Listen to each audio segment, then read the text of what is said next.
आहे। आणखी एक मंत्र्याचा राजीनामा होणार असं उद्धव ठाकरे म्हणतात। कोणत्या मंत्र्याचा राजीनामा होईल हे तुम्हाला माहिती आहे असंही ठाकरेंनी म्हटलंय। उद्धव ठाकरेंचा उपमुख्यमंत्री एकनाथ शिंदे यांच्यावर हा निशाणा आहे। तर एक मंत्री जायच्या मार्गावर पण मुख्यमंत्री पांघरुण घालतायत असंही ठाकरे म्हणतात। मंत्र्याचा राजीनामा झालेला आहे। आणखी एक मंत्री जायच्या वाटेवर आहेत, पण मुख्यमंत्री त्यांना पांघरुण घालत आहेत। हे फार विचित्र वातावरण। ठीक आहे, राजकारणासाठी माणसं लागतात, पण ती माणसं कशी पाहिजे? कोणतं सुद्धा चालतील, ड्रग्सचा व्यवहार करणारे सुद्धा चालतायत आणि ज्यांचं नाव ड्रग्सच्या संपूर्ण कारखान्याशी जोडलं जाते ते कोण आहेत? तुमच्यावर बातमी आली की नाही? ठाण्याची व्यक्ती आहे। रिक्षावालाचा भाव आता त्या भावाला सुद्धा वाचवण्याचा प्रयत्न होतोय। बातमी महत्वाची आहे। शिवतीर्थ निवासस्थानी राज ठाकरेंची भेट घेतल्यानंतर परब हे मातोश्री निवासस्थानी परतलेले आहेत आणि ही थेट दृश्य आपण बघत आहोत। राज ठाकरे यांच्या भेटीनंतर परब आता मातोश्री निवासस्थानी दाखल झाले।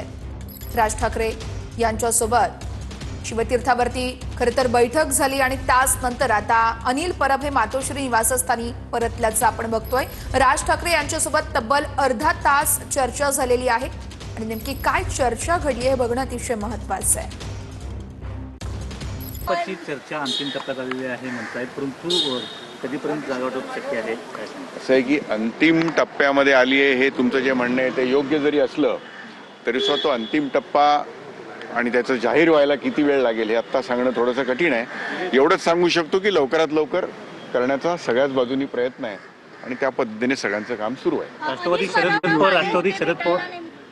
शरद पवार गटाला देखील सोबत घ्यायचं सुरू झालेलं आहे। त्यांना किती जागा देण्याच्या संदर्भात मुळामध्ये असं आहे की राष्ट्रवादी शरद पवार साहेबांच्या बरोबर घेणं किंवा न घेणं हा आमच्याकडे आलेला विषय नाही आहे। तो जे काही मी प्रसारमाध्यमांच्या कडून मला कळतंय त्या पद्धतीने तो शिवसेना उबाठाकडे असलेला विषय आहे, त्यामुळे त्याच्यावरती मी काही बोलणं अनुचित असेल।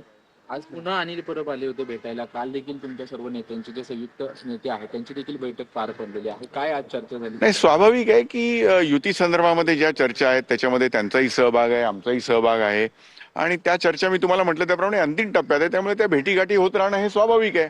आणि शेवटी पक्षाचे प्रमुख राजसाहेब ठाकरे आहेत, त्यांना भेटायला येणं कोणी हे अगदीच त्यातला एक भाग आहे असं समजायला हरकत नाही। युती होणार याच्यावरून भाजपकडून विशेषतः टीका केली जाते की 16 तारखेला निकाल महानगरपालिकांचा लागल्यावरती ठाकरेंचं अस्तित्व मुंबईमध्ये किंवा आजूबाजूला राहणार नाही अशा प्रकारची टीका भाजपकडून केली जाते। नाही, त्याचं उत्तर मला असं वाटतं की 16 तारखेलाच मिळेल सगळ्यांना, त्याच्यावर आत्ता काय बोलण्याची गरज नाही। आता युती होतीये किंवा होणार आहे ह्या आणि जर अशा पद्धतीची काही कोणाकडनं जर वक्तव्य येत असतील तर याची दखल त्यांनी इतक्या लवकर का घेतली याचीच मला खरं तर काळजी आहे। जर त्याची काही तसं काही होणार नाही असं वाटत असेल तर मग दखल का घ्यावी लागते ह्याच्यात त्याचं उत्तरही आलं। दिवस खूप कमी उरले तरी मग युती कधीपर्यंत कधी मी तुम्हाला म्हटलं त्याप्रमाणे अंतिम टप्प्यात आहे।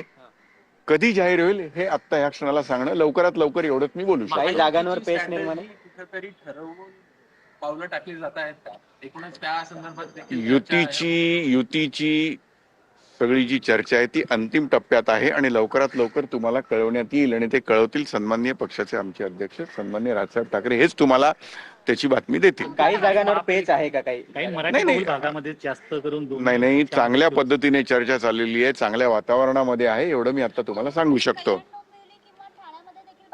जवळपास 90% वाटप झाल्याचं म्हटलं जातंय, कितपत खरं आहे? त्या ठिकाणी वेगवेगळ्या आमच्या पक्षाचे जे स्थानिक नेते आहेत त्यांना तिकडची जास्त माहिती असते आणि त्याप्रमाणे ते चर्चा करतायत आणि सगळीकडच्या चर्चा ह्या चांगल्या पद्धतीने सुरू आहेत आणि त्याच्यातून काहीतरी सकारात्मक निघेल। ज्या जागांवरती शिवसेना गटानं त्या प्रकारे विजय मिळवला होता त्यापैकी काही जागांवरती मनसेकडून दावा केला जातो, यामध्ये सत्य अंतिमतः तिथे विजय मिळवणं हा महत्वाचा, त्यामुळे तिथे कोण जास्त चांगलं असू शकतं या संबंधाने काही चर्चा होत असतात, पण जे काय होईल ते सकारात्मक आणि चांगल्या पद्धतीने चालू आहे आणि त्याचा जो काही येणारा निकाल आहे तोही चांगलाच असेल।